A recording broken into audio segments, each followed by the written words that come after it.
warahmatullahi wabarakatuh. Alhamdulillahirabbil alamin wa bihi nasta'in wa ala umuri dunya waddin wassalatu wassalamu ala asrofil anbiya'i wal mursalin sayyidina wa maulana Muhammadin amma ba'du. Segala puji bagi Allah Subhanahu wa taala yang begitu banyak memberikan kita kenikmatan, terutama nikmat iman, Islam dan nikmat kesehatan, sehingga kita semua dapat berkumpul pada acara tausiah pagi hari ini. Salawat dan salam tercurahkan kepada baginda besar Nabi Muhammad SAW yang telah membawa kita dari zaman kegelapan ke zaman yang terang benderang, dan yang insya Allah kita semua akan mendapatkan syafaatnya kelak di yaumul kiamah nanti. Amin amin ya rabbal alamin.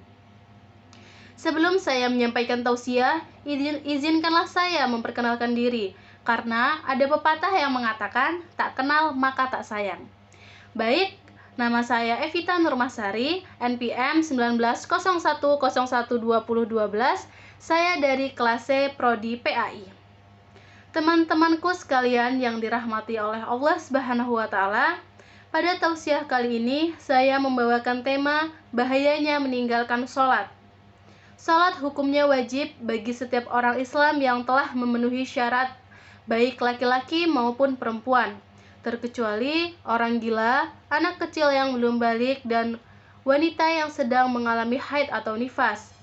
Salat juga merupakan tugas bagi setiap umat Islam yang ada di dunia ini, dan juga merupakan tiang agama. Seperti rumah yang tidak ada tiangnya, maka rumah itu akan roboh. Seperti yang disampaikan oleh hadis riwayat Tirmizi nomor 2616 dan hadis riwayat Ibnu Majah nomor 3973 yang bunyinya, inilah pokok segala perkara adalah Islam, dan tiangnya adalah sholat. Perintah sholat sendiri merupakan perintah yang disampaikan langsung dari Allah Subhanahu wa taala kepada Nabi Muhammad SAW. Hal ini seperti yang dituangkan dalam Al-Quran surat An-Nisa ayat 103 yang bunyinya, inna sholata kanat 'alal mu'minina kitaban mauquta, yang artinya sungguh sholat itu adalah kewajiban yang ditentukan waktunya atas orang-orang yang beriman. Teman-temanku yang dirahmati oleh Allah Subhanahu wa taala, begitu pentingnya Rasul menegaskan kalau pembeda antara muslim dan kafir adalah sholat. Hal ini seperti yang tertuang dalam hadisnya, yang artinya dari Jabir radhiyallahu an, saya mendengar Rasulullah SAW bersabda, batasan antara seorang muslim dan kafir adalah meninggalkan sholat. Hadis riwayat Muslim.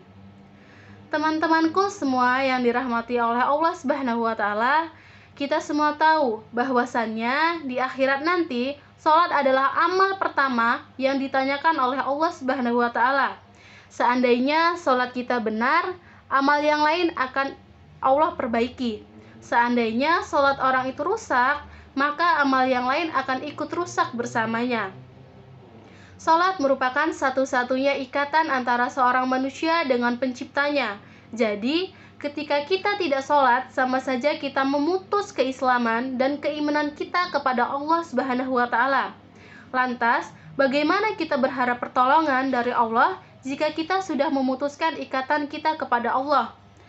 Teman-temanku yang dirahmati oleh Allah Subhanahu wa taala, dari Ibnu Qayyim menyebutkan, kaum muslimin bersepakat bahwa meninggalkan sholat 5 waktu dengan sengaja adalah dosa besar, yang dosanya melebihi dari dosa membunuh, merampas harta orang lain, berzina, mencuri, dan minum minuman keras. Dan ketika kita melaksanakan sholat dengan malas, sama saja kita seperti orang yang munafik dan ria di hadapan Allah Subhanahu wa taala.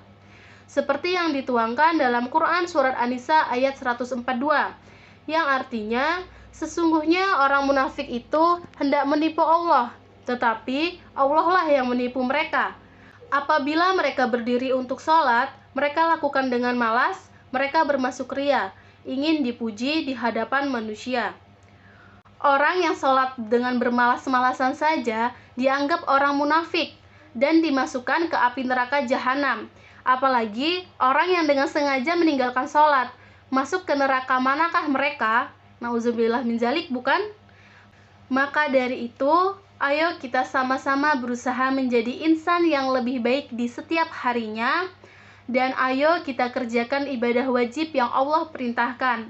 Karena kita hidup di dunia ini tujuannya untuk mencari bekal akhirat. Jadi, sangat disayangkan sekali ketika kita di dunia tidak mendapatkan bekal apa-apa. Mungkin itu saja tausiah yang dapat saya sampaikan. Kurang lebihnya saya mohon maaf. Saya akhiri. Wassalamualaikum warahmatullahi wabarakatuh.